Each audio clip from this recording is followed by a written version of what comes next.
So much. It's an honor to be here and an adventure to be here as well. So thank you very much for exposing me to this incredible technology. It's such a learning curve. Ingrid, sincere appreciation for laying the groundwork for us today and sharing with us this vast space that is really a new frontier also for me. The lens that I wanted to bring to the discussion is really around access and accessibility today. In my role as managing director for digital transformation and sustainability in consulting and working in global firms, I constantly see the challenges that individuals and organizations have in feeling empowered in this new digital economy. And I think it's so important for us to learn about the practices of how we can ensure equity, inclusion, diverse representation, whether we're in the metaverse or beyond. And so I look forward to sharing some of my thoughts with you on access and accessibility in the metaverse, VR, and beyond today. Thank you, Dr. Antoine. And let's just jump right into it. So let's start with defining what is a fair and trustworthy economy really about. And of course, this question is for everyone. So Radhika, how about you take the first go with this question? Sure, happy to. Well, fair and trustworthy. Do we really have that in real life? We can argue all we want about wanting to have, I think, a fair and trustworthy environment, even in real life. And unfortunately, it doesn't exist. And some of the points that, Dr. Kara mentioned, for example, with having diversity and equity and inclusion, DEI is something we're still striving for in real life. So these are the problems that I'm seeing also potentially possible in the metaverse. And so when you think about what we want to have is for everyone to have equitable access, to have fair access, to have individual rights upheld, to have the right to privacy, to have the right to your own space in the metaverse. And all of these things, as we start moving into a truly digital medium, I think are going to be testing our bounds, so to speak. So having the right governing practices, I would say. And in the metaverse, I'm thinking about things like DAOs and so on, decentralized autonomous organizations that operate by certain governing principles to bring a better sense of fairness and inclusion and equity, and making sure that people are protected as well. So bringing safety into the environments. This is something that I see is going to be increasingly important as we blur the boundaries between in real life and in the digital world. Thanks, Renee. Radhika, thank you so much for that. And just bringing that whole question of real life versus the digital world. And some would say, is the digital world even real life? Or if real life is still real life as we enter this digital space? Now, some would say that fair, trustworthy, economy are words that just cannot go together, digital or non-digital economy. Ingrid, would you like to take a stab at defining what a fair and trustworthy economy is going to look like within the context of this capitalist world that we live in? Is it a reality? Would it ever be a reality? A great question. The way I try to usually approach that complex question is the following. I think if we look at all the domains that are part of an economy, which are individual, society, corporate, then we can start to get a better handle on it. So if you ask me, can we have individual appropriate ethics? Absolutely. There are people that are able to do that. Can we have corporate ethics that are fair and trustworthy? Yes, we have seen that there are some organizations who have accomplished quite a lot. No one is perfect, but I think there are some organizations that are trying really hard to change the paradigm. From a societal perspective, I think we can also talk about how does society approach ethics, and we've seen environments and cultures that are doing better than others, and then subsections of populations or subsections within the society that are doing better. But I do agree with you that sometimes it seems an insurmountable task, and that those words don't gel well together. What I also like to sometimes point out is that when we talk about ethics, it's really important to differentiate between what can we do to make it better and to prevent and to plan, and what are we engaged in with full knowledge versus unintended consequences. So I think sometimes separating intended, malicious consequences or behaviors versus unintended consequences. And let me give an example. So for instance, during the pandemic, we've seen that a lot of entrepreneurial activities were designed to help. They really tried to put a dent into the pandemic outbreak. But then unfortunately, a lot of human rights were violated. A lot of ethical principles were not upheld in a desire to do good. So balancing those sometimes sounds easy, but it's not always easy. So to answer your question, yes, I think it's difficult. Yes, I think it's very important to separate some of these things, because otherwise, if you try to approach all of it, is I think harder. So if we work on individual ethics, corporate ethics, and what we can do from a societal perspective, I think we have a chance. That's my pragmatic answer. And a very solid one. So it's an individual responsibility. It's a collective responsibility. It's even a global responsibility. And I think, is Lily back with us? Because I wanted to give her an opportunity with this question. So we're going to move on. So with the rise of frontier technology, we more often hear the creator economy as a new form of economy. What is the definition of the creator economy, and who is the creator? So I think we can start with Kara. I think you can take that. And then we could go from Kara to Radhika, and then back to Ingrid. Yeah, thanks very much, Renee, for this great question. And I really appreciated the response on the previous one also. I'm thinking about that from Ingrid just now. I think in terms of the creator economy that we're in today, there's this sense of community that I think is really important for us to embrace. We're finding ourselves now, perhaps more than ever, at the intersection of humanity and technology. And I do think that there's a responsibility in the community to consider how we enable access to these more modern technologies to all individuals. And what we can do to enable that is in thinking about individuals that may not necessarily have access even to the basic technology that we all benefit from today. Having a computer in every hand in every person in the family, having individuals in perhaps lesser fortunate situations being able to have the skills and in terms of digital literacy.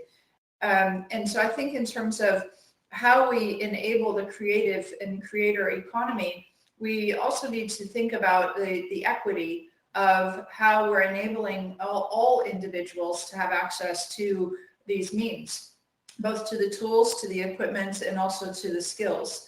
And then we also can have this conversation about, well, now that we have everyone's mindset with us, how we can bring everyone along in this conversation. We still have quite a long way to go in terms of improving the access and the digital literacy skills. If you just see my own fumbling in my avatar today and trying to get accustomed to how I can move her on the screen, and the learning curve that's in front of me as someone I would consider fairly adept in technology, can imagine those that may never have worked in a space like this before, how challenging that can be. And so we have a lot of gaps to close. And I think in order to inspire and enable the next creators and the next generation of creators, we need to first ensure that they can all get there to be a part of that engagement with us. Thank you, Kara. And I like that whole question about designing at the intersection of humanity and technology. Very powerful. Radhika. Hi, just, Great question, first of all, Renee. And I just wanted to bring up the issue of ownership. I think whenever we're talking about creators, we're talking about anybody that is creating any type of content in any medium, right? And so in the Web 2.0 world, unfortunately, ownership is something that is really quite problematic. So giving credit where it's due. What does that mean? So, in today's world, we look at artists, music artists, for example, producing music and having ownership and rights over that music. If you're really thinking about who gets the royalties to that music, it's not as simple as you might think. There's always a bigger player, a middle person, if you will, that gets the bigger lion's share of proceeds, if you will.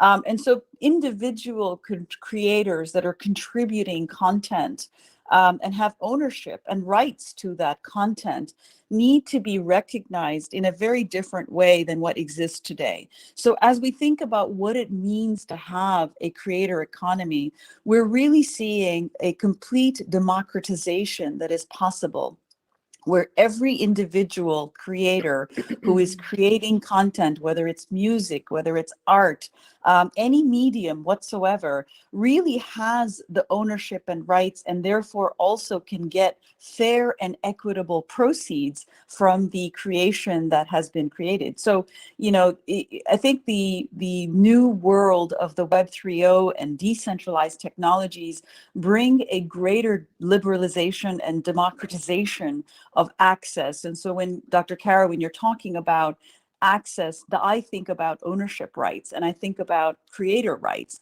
And so when you think about a creator economy, we're really redefining how a creator has a maximum potential to be achieved in any environment. And I think that's really what's exciting before us. I wonder what all of you think about that.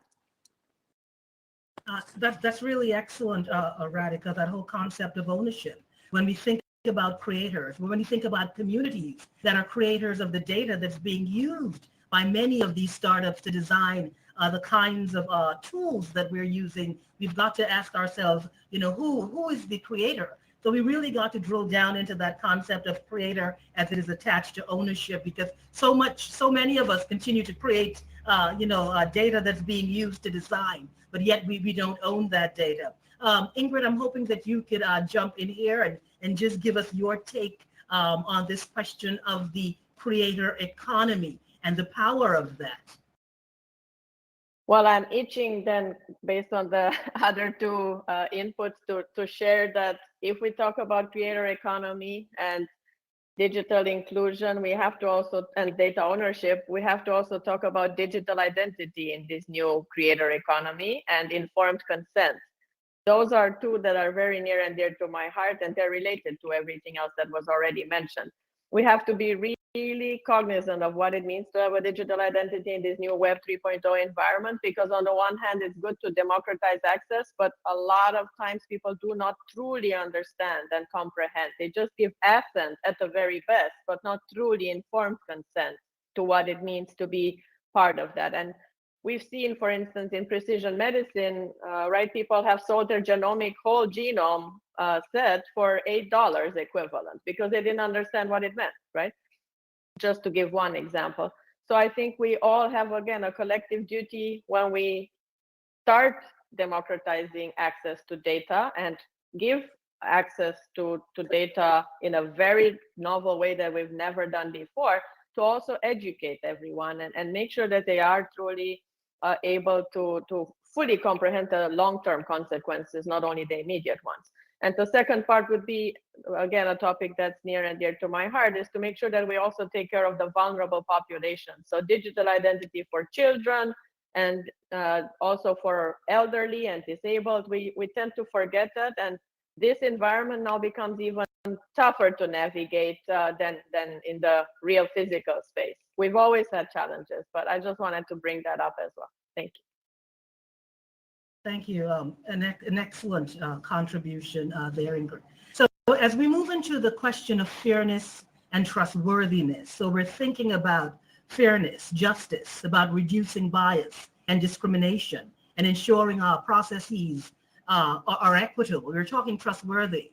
So we're talking about accountability and transparency and reliability, critical questions around the ethics of technology and building technology that is responsible and that is principled. So from your own platform, what do you think are some of the guiding principles and standards that exist as a North Star? So does blockchain change anything in this regard? And I think we're going to start with Radhika, and then from Radhika, we could move, of course, to Kara and then to Ingrid. So Radhika, take it away. Sure. Well, first of all, Web3 technologies, and I'm talking decentralized technologies in general, are really a game changer in this regard. When you're talking about accountability, remember that the blockchain and decentralized technologies in general, I mean, the blockchain itself is meant to be immutable, right? Which is you cannot alter things. You cannot change things. You can amend to something, but you can't change it. And so to me, that starts a whole mindset around what it means to have accountability and transparency. If everyone can see the same information, and that information is unalterable, it brings a new, I think, meaning to what it means to have accountability in a system, just from a data perspective. And then what I wanted to talk about in terms of accountability, as we're moving into this truly digital universe, the metaverse, we're going to have to think about same guiding principles. You know, in real life, we've got societal sort of norms, we've got laws, we've got regulations that we must abide by, what it means to be a law-abiding citizen, for example, in real life. You know, what are the constructs that we are going to establish in the metaverse, for example, to ensure that there is accountability and responsibility for action, and that if there is any bad action or any egregious behavior that is being, displayed, what are other members going to do about it? Is there a governing organization, a DAO, for example, that governs principles or gives you guardrails of behavior in the metaverse, for example? And if you transgress those bounds, what are the consequences of that behavior? So these are, I mean, in real life, it's not a perfect world for sure. We still have laws, and yet people transgress these laws, and there are consequences for those actions, or so we hope, in terms of fair and equitable treatment of transgressions of those actions. But as we start moving it into a digital universe, I would say that that's an even more important question that comes about. So,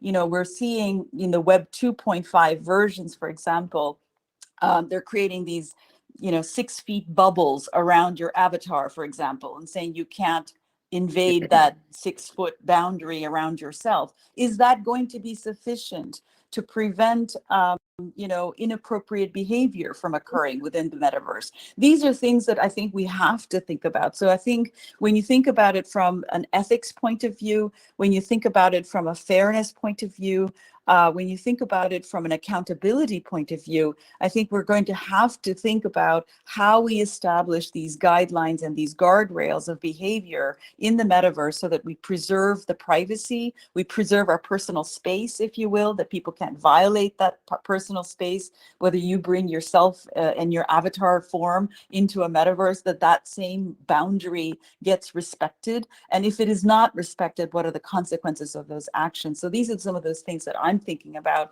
as we're bringing in real life sort of applications into metaverse applications. What kinds of accountability safeguards are we building into the system from the get-go?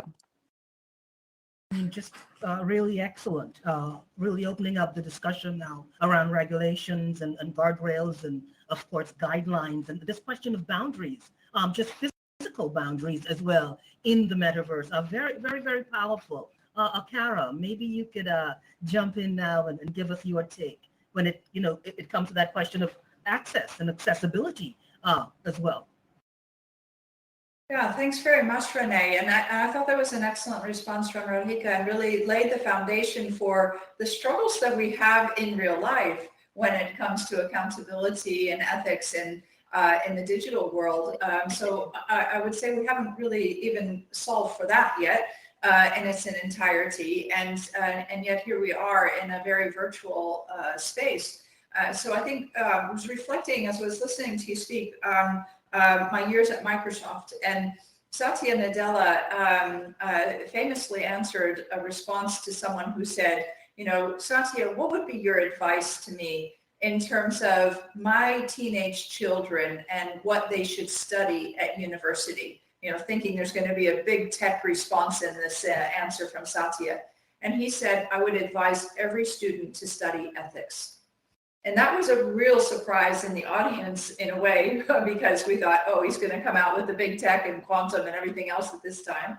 But to focus on ethics, and for sure, we have made decisions very much to referencing Radhika's response on what are the appropriate programs, projects, and areas that we should get involved in, and where should we say, wait, that crosses an ethical boundary, something that we should not be building, something we should not be doing. And who gets to say so?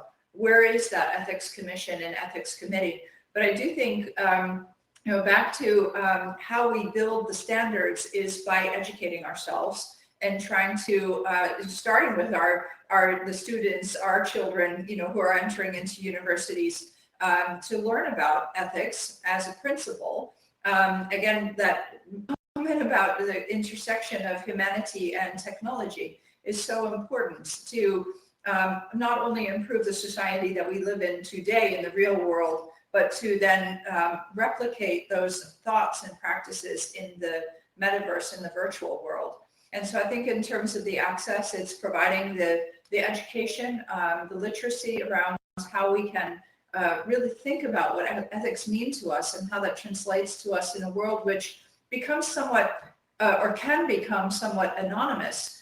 I'm just reflecting even on the current news today of this, the message of Elon Musk buying Twitter. And one of the things that he said that he wants to do is make every person identifiable in Twitter. So, you know, challenging the bots, challenging the identities of people who may be hiding behind an account name, and making people real, making people accountable for the things that they say over Twitter. So there, you know, is for me a transitionary world between real life, a social media platform, and now we're here talking about even a metaverse, so we can see the transition happening in others asking for the accountability of individuals and how we enable that. That's a really excellent contribution, and something you said there just resonates with me when you say, you know, how do we build the standards, and who gets to build the standards? Who gets to say so? And I think that's very powerful. Ingrid, what would be your North Star standards when we think about fairness and trustworthy technology? And of course, looking at the question of the blockchain and whether or not it's going to change anything within the context of fairness and trustworthiness. Thanks. Well, I know we have only 2 minutes, but I will try to do my best. So one point I just wanted to highlight, I think it's a great corollary. We started with digital citizenship and having a code of ethics for Web 3.0 and a code of conduct, and we're finishing on that. So I'm very happy to hear that. We also talk about accountability, and I think a lot of that goes into human rights and free speech, and we have to really think all this through, how it's going to translate into this new environment. I think also I wanted to highlight, because you asked about metrics, I've always been a big advocate of metrics being aligned not only with the purpose, but also keeping in mind the enterprise strategy, to harmonize and align the metrics for ethics with the other enterprise strategy. Because if you have silos and they're not converging, you will not be successful. It's going to just be a beautiful document that no one uses. So we talk about applied ethics in Web 3.0, translational ethics, and not from a life sciences point of view, but translating these ethics principles into real daily business world and to real societal interactions, and into this new Web 3.0 interactions amongst us and in the business ecosystem as well. So give on your question also in terms of how to harmonize these legal and compliance and ethical guidelines, I'm a big advocate of interdisciplinary and cross-disciplinary proactive ethics by design approach. And I know that was a long mouthful, but I really think there's no other way except to be proactive and embed everything we've learned so far, lessons learned for the past thousands of years from humanity and the mistakes we've made at every single step, and try to also have these converging technologies, because we just touched on blockchain, but we also have AI, which is a domain of its own in terms of ethics, right? And then we're talking quantum coming down the pipe, right? So between quantum, AI, and blockchain, we will really have to rethink how this can work, and collaboration at a global scale is probably one recommendation I would have. I try to stay within the minutes allotted. Thank you. That's okay. Your comments are always so powerful. It's, you could go beyond a minute. I think we'd all be pretty cool with that. So we're talking fairness. We're talking trustworthy economy. We're talking about ethics, but we're also talking about justice and equity and diversity, inclusion, accessibility. Now, if we are to achieve all of those great things, we've got to come together collectively, collaboratively, and of course, interdisciplinary. But we know there are challenges. I'm hoping that each of you now can probably say which challenge do you think is the greatest, and probably give us an example, and probably tell us how we can deal with that challenge. And Dr. Antoine, I'm going to come back to you with this, because I know you have a really solid and comprehensive background when it comes to virtual and biometric-centered technology. So we can start with Dr. Antoine, then we can go to Radhika, and of course we can go to Dr. Vasilou Feltes after. Well, thank you very much, Renee. And this is a topic indeed that speaks very closely to my heart in the real world. And we'll translate that as best I can into this metaverse and virtual reality space. I think it starts again with a fact, which is that the World Health Organization tell us that 20% of the world's population are dealing today with some type of a disability. They are disabled by the environment that they're working within. So that's 1/5 of our population, or 20% of all the organizations that we work in, that these individuals have a disability. I'm one of those people. So I lost my left eye on a business trip many years ago, and I deal with partial blindness. And if we think about visual impairments and the relationship with the metaverse, according to Forbes, they've recently come out with a statement that say that blind and visually impaired users will need screen reading capabilities along with seamless audio description. One challenge is that the metaverse, by its very nature, is intended to be visually richer than the real world we have today. So this is going to pose further complexities for blind and low vision users. This is something I can really relate to as well, based on my own visual impairment. And what I have recognized in this space is that by combining new VR technologies, we can enable blind users to actually hear virtual environments rather than seeing them, by translating messages into sound waves. Now, that's nothing new. We've been doing this for a while. It was actually part of the development of the Seeing AI app, which is combining the use of your mobile phone and audio cues in order to direct persons with visual impairments to understanding what it is that the camera is looking at. And there are many other examples of that type of technology now taking place today, where we're understanding that by equipping or enabling another of our senses helps on the visual impairment side. But there are other challenges that we have in place as well. So here in the Netherlands, one of the rights of travel is to use the Privium class, which is an iris reader at the airport that will open the gates for you, so you don't have to stand in the long queues. And well, for me, that doesn't work because I only have one iris. And so for me, the balance of not being able to have the privilege of being a frequent traveler, standing in the shorter line, just because I am missing an eye, literally I have a transplanted eye, seems unethical and unfair to me. Why should I still need to stand in the longer line just because your machine can't read my one eye? So that's an example for me of something I think we need to consider also when we're equipping individuals with VR equipment.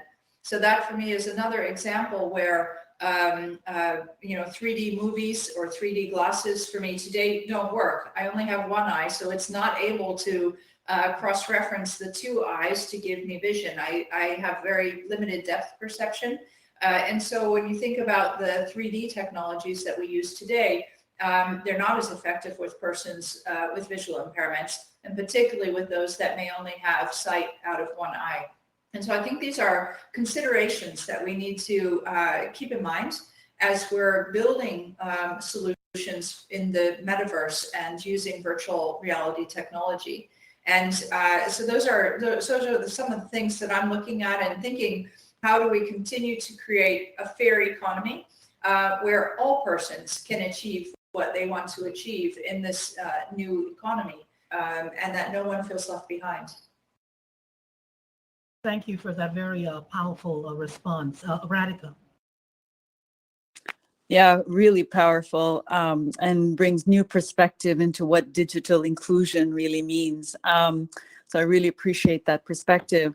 I'm, at the same time thinking about the usual DEI, and I'm saying the usual DEI not to belittle the importance of DEI, but when we think about, in real life, the things that we deal with, the things I deal with as not only a person of color, but a woman of color, and the biases, whether they're unconscious or conscious biases, the microaggressions and aggressions that we deal with on a daily basis that I deal with, I think about how is that going to translate in the metaverse, for example? Will those biases still continue to remain? At the end of the day, our avatars are just digital expressions of us as individuals. So if we as the same individuals have the same flaws, then it goes to show that, in the metaverse too, you're still going to experience, it's not really truly freeing you from the same limitations that we have of human nature. So I think, I'm thinking that in terms of biases and how do we prevent the same kinds of biases from entering into the metaverse? How do we prevent the same kind of transgressions of behavior that we see in real life occurring in the metaverse? And we've already been seeing some of that. How do we consciously make an attempt to create the right sort of framework of behavior in the metaverse? To me, that's a really big challenge. It's much easier said than done. If you think about, I talked about DAOs just earlier in the conversation, and I think that is definitely a way. You have a governing body, but then you say, well, who forms that governing body? And what if they have, when you think it now in this day and age of the digital identity, and you can prove who you are, that's a good thing. But then on the other flip side, what if somebody transgresses things and then they happen to know somebody who's on the governing body, for example?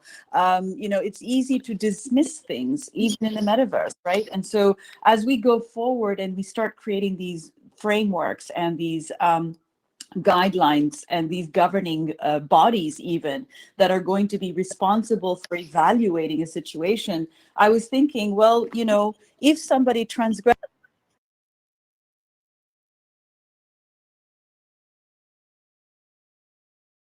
consequence. Radhika, Are you still suspended? Is your account suspended? For how long? Is it a once and you're out? Is it 3 strikes and you're out? What are some of those issues that you're going to deal with? Because people who do like to engage in bad behavior will continue to do so, whether it's in real life or in the metaverse. So these are the things that I'm thinking about in terms of how do we consciously apply a set of principles that we can all abide by, and yet give all of us that creative freedom that we desire to engage with in this new medium called the metaverse, or in the digital universe.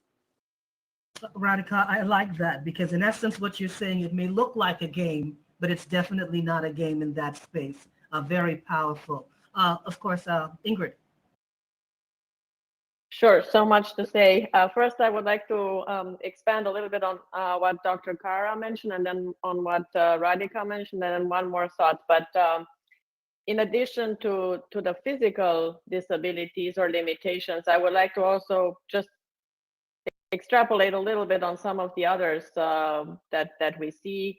And those are mental health, which, like we heard, the same stats from the World Health Organization also show that we've seen an increase in mental health post-pandemic. And we're not sure if it's caused by the pandemic or people before weren't feeling comfortable sharing that much. But either case, we're dealing with a higher incidence. So we must be mindful about that segment of our population. I referenced elderly before. We tend to design all kinds of new things for a specific population. We know the metaverse was targeting a specific teen age, but we know that younger children will be exposed as well, and elderly will have to deal with it somehow or another.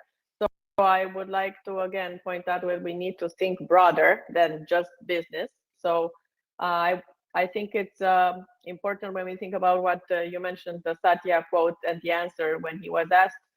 I think we need to start educating children very early on about ethical behavior in these environments because they don't know. And us trying to impose these guardrails later on is way too late. So when we talk about corporate training for ethics, it's very difficult if you've been raised a certain way and trained a certain way to change that and truly understand what it means to uphold ethical principles at every single step in your daily life on the metaverse stage or off the metaverse stage.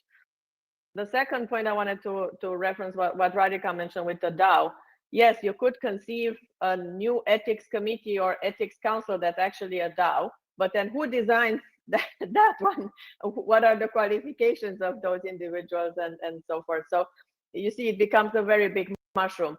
But definitely having thoughts like these that we're talking today early on, and thinking about also what does it mean to have gender in the metaverse. Maybe we need a meta gender, maybe we need an omni gender, right? That can be a good thing too. So it doesn't always mean that if we can have accountability and know exactly who the entity is, it's a benefit. So I think it's a double-edged sword, and we need to very carefully understand the nuances, because it could also be a benefit, let's say, for human resources, right? And bias we see in hiring practices. If I'm an avatar and you don't know, maybe you think I'm a 22-year-old male, right? And I can have a beautiful avatar and you can hire me now. As a 50-year-old woman, you would never hire me in that role. But if I'm a 22-year-old, I might get the job with my skills, right? So it has a lot of implications. So long story short, those were my two comments regarding the previous comments. The third one, I would say, I think it's really essential for the bias against ethics to be addressed as well, because I can share for 8 years, I used to be ethics faculty and I actually hid it out of my resume completely. I did not ever share it because no one wanted to know. It was actually considered a negative. Now I think we're in a better space in the world. People actually, I don't think necessarily broad scale consider it a problem, but I think we need to do a better job across the globe understanding that ethics is not just for ethicists in an academic environment, and my dear friend Dr. Blackman will appreciate that it has to come to our daily life, to schools, to corporate environments, and to daily society. Thank you. Thank you very much. And of course, we've got to come to the end, unfortunately, because this conversation is just so absolutely amazing and powerful and forward-thinking, and the kind of conversations that we need to have to build responsible, principled, and trustworthy and fair and ethical technology. So the last question, and it's to each and every one of you, and you're just going to let us know, what would be your advice to all of the STEM-inspired professionals, solution builders, founders, creators, curious minds who are making the dream of the future a reality today? So what is your advice? And we're going to start with, of course, Dr. Kara Antoine. Simply said, I would recommend start with the end user in mind. So who are you building it for? And something I think about often is in terms of your audience and accessibility, making sure that what you are building today is something that will be usable by those that you intend to want to use it. So therefore, it needs to represent society.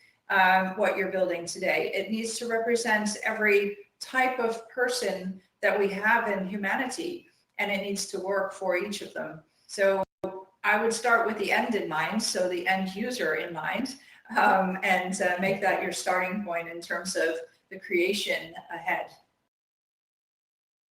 Thank you very much, Dr. Antoine. And now Radhika Engar. Sure. Well, I agree with Dr. Kara, what you just said. I think starting with the end user in mind is certainly great advice.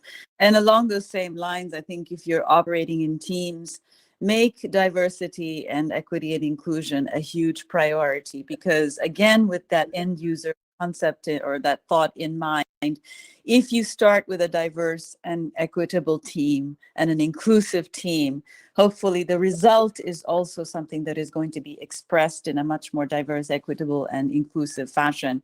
I think part of the problem we have today is that the teams that are creating new platforms, new software, new whatever, are not as diverse and equitable, as inclusive as they should be. And so the problems and the precepts and the unconscious biases that exist automatically just translate over into whatever environment gets created. So I think the mindfulness and the creation of what we were all talking about has to start from the get-go. So approach it from a DEI perspective, make it inclusive.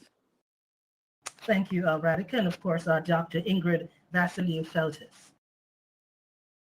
Well, I think Dr. Kara and Radhika already mentioned two of the principles of design thinking, the human-centric approach, obviously. And then the only other thing I could add to that would be that ethics, when we build Web 3.0, must be understood as an ongoing journey. It's not a static one-time event. So we must, inform everyone that it's going to require an ongoing, continuous improvement process, and that the same way we have emerging technologies and frontier technologies make us rethink how we do technology infrastructure, the same way digital ethics must be a living, breathing organism. That's my advice. And I think my simple, thank you so much, Ingrid. For me, I would just say, let's add justice to that equation. So let's bring the JEDI principle, which is justice, equity, diversity, and inclusion. And if you're being hesitant at any point in time, I always say when it comes to technology and AI ethics, invite yourself to the party. So this has been a fantastic discussion. There's just something about being in the company of a bold, bright, and beautiful woman that I find so absolutely inspirational. We're going to go into the question and answers at this time. And I think, Eve, I'm going to ask if you can do me a favor and if you can control the question and answers for me. So ladies, thank you very much. This has been what a fabulous, an absolutely fabulous conversation. And I'll give a round of applause, not as an avatar, but myself. So it's loud and proud. Thank you. That was definitely one of the most useful discussions that I've heard so far on this topic. And let me add to your discussion, because you address such valuable points for creators. Like, I'm a creator. We are, as Evenus, building our own virtual solution, a learning marketplace for innovators, by innovators, where we really try to start, or we're starting with the user experience first, to understand how people learn. We conducted 2 years of research to figure out how the journey needs to be mapped, how you can put passion alongside knowledge, how can you inspire and enable people to bridge this digital talent gap. And that's why pretty much we're organizing Decentralized series to share the knowledge.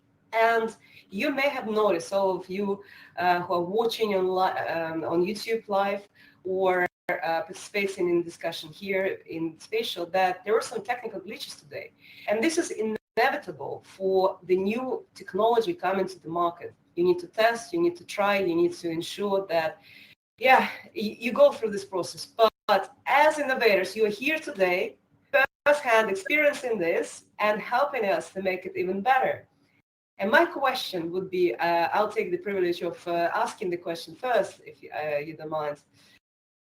All of you are leaders in your fields. You've been working with founders, whether advising them or being on their boards, trying to ensure that, helping them to ensure that they actually build with sustainability, ethics, accessibility, and inclusion in mind. What would be your one advice to those founders, wannabes, who are just starting their journey, and they think big, right? Their dreams are massive. They say, I can do it all in one day. No, okay, that's never true.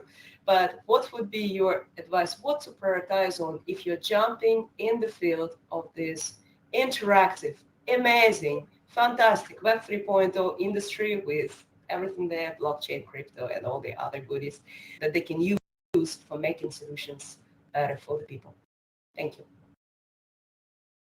Simple advice to the founders.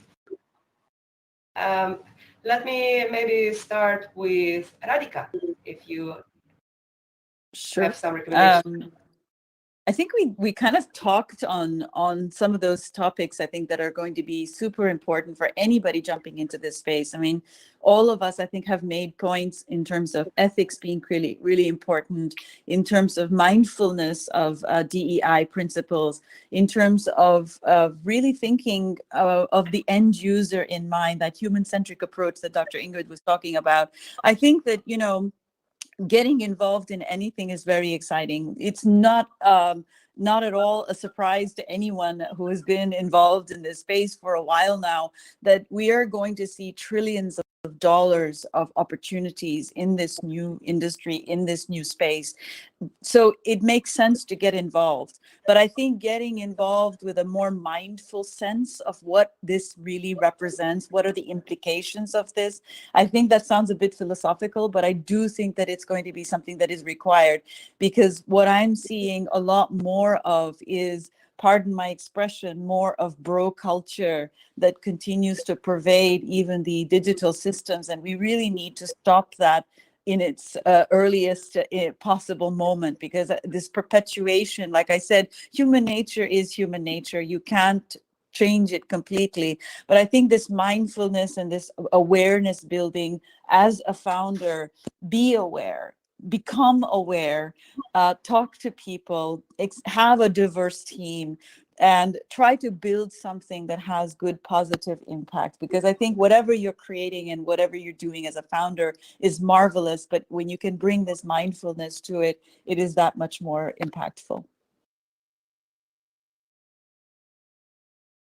Thank you, Radhika.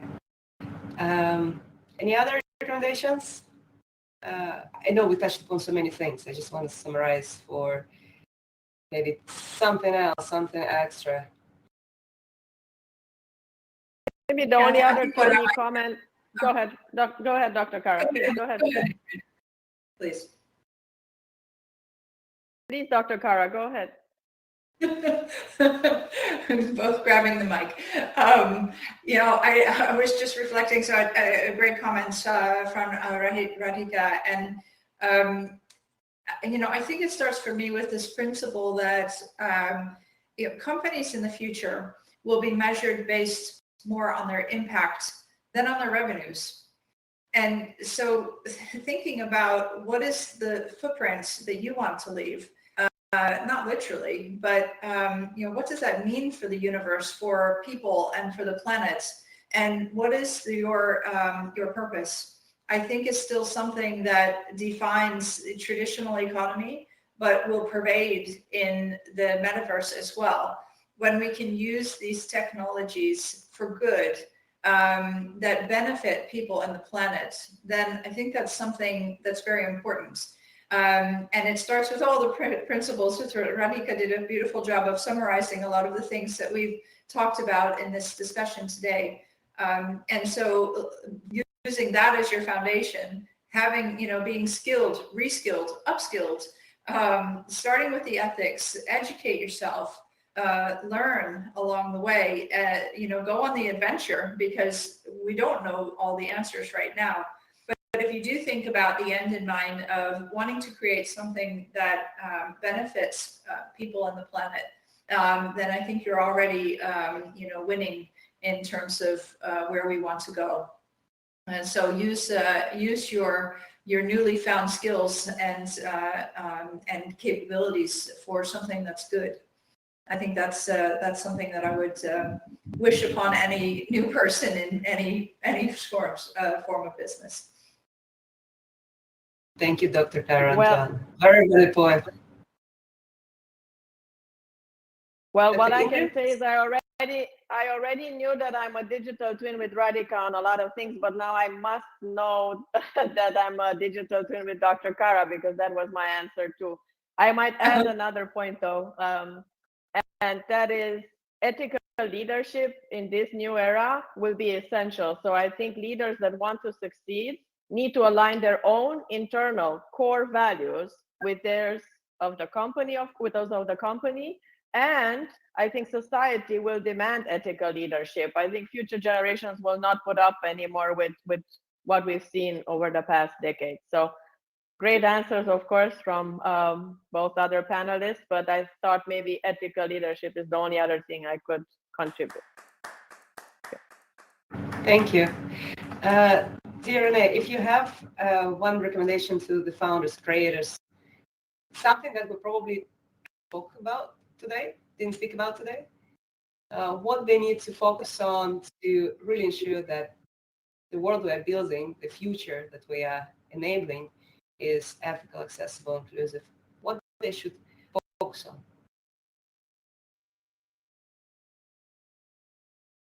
It could be...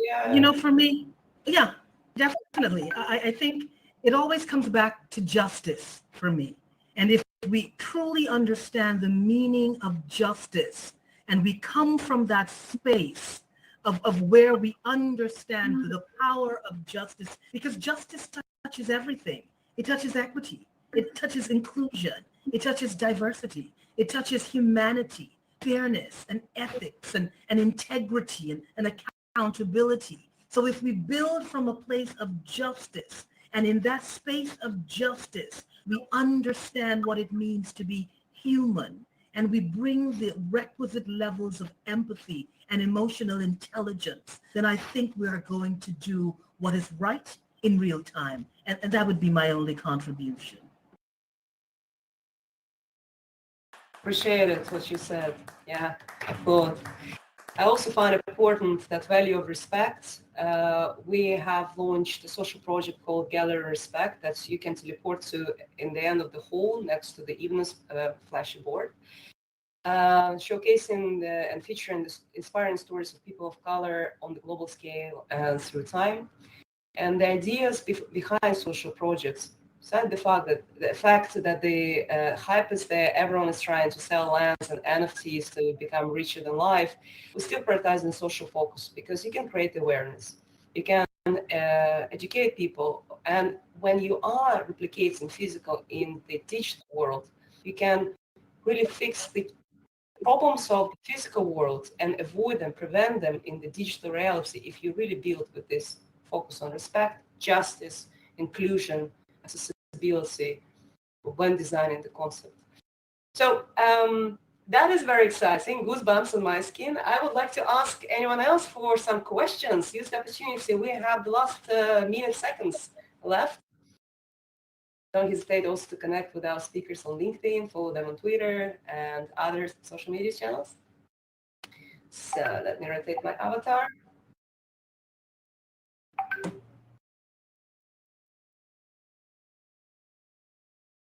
See some people hiding in the lobby, but okay. So I would say, do we have questions to one another?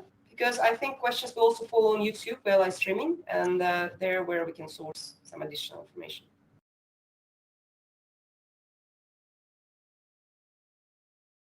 Oh, I actually have a question that came to me via WhatsApp, because the person knows me. All right, they're watching the live streaming on YouTube, and they're asking, how do you see the developments of Web 3.0 industry in the next 10 years? Is there one big risk that we should really consider related to that? So the question is, let's imagine 10 years from now, how the world will change, and is there one big threat that should be prevented? Besides accessibility, inclusion, and justice.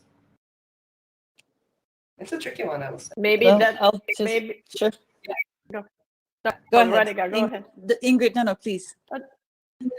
Just I thought that I hope we don't forget how to relate to each other in the real world by becoming so good in the metaverse. And that the social connections, the eye contact, the respect for one another in the real world, I hope we preserve that. Thank you. Agree with that. Radhika, did you have something to say? Yeah, well said. And I think, I think one of the biggest threats that I'm thinking about is the cyber threats. I think, it's just pervasive right now, and it's really insidious. And I think that as we're bringing new systems on board and new platforms on board, we can't be too concerned anymore. I mean, this is like the biggest threat that I'm looking at. So cybercrime is just exploding and growing exponentially. And as we move into the metaverse, as we move into other things, make that a priority. So this is my advice to founders: is don't disregard the insidiousness of cyber threat and build that security and privacy into your platforms. Think about who you're going to bring onto your teams to really take an active role in shaping this new platform that you're creating. So to me, in addition to, of course, that incredibly important reminder that Dr. Ingrid, that you mentioned, as saying, don't forget one another, because we are at the end of the day ourselves as human beings. So let's all remember to do that first. Thank you. And I think I would just echo what has been said, and of course echoing Ingrid, because I always say, don't let us reach to the space where we need an algorithm to teach us what it means to be human again. And I think for me, the question of democracy and truth, we've got to pay attention to that. What is going to be true and what is not going to be true? And that whole question of democracy and participation, equitable participation, are things that are, we must always hold dear. Yeah, I would definitely cheer to that, support that.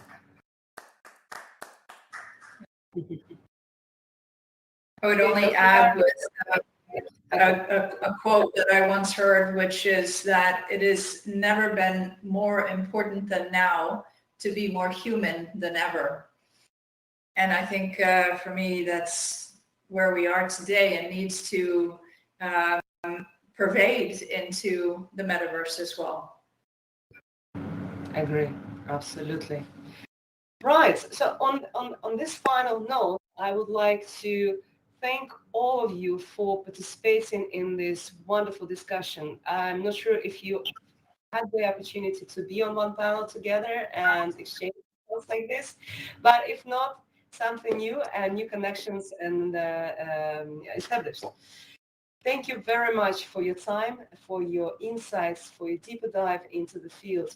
I find it personally very important to keep your mind curious, to keep your mind engaged, always be learning, because technology is changing fast, life's changing fast, and there is always a chance to make life better with the power of technology.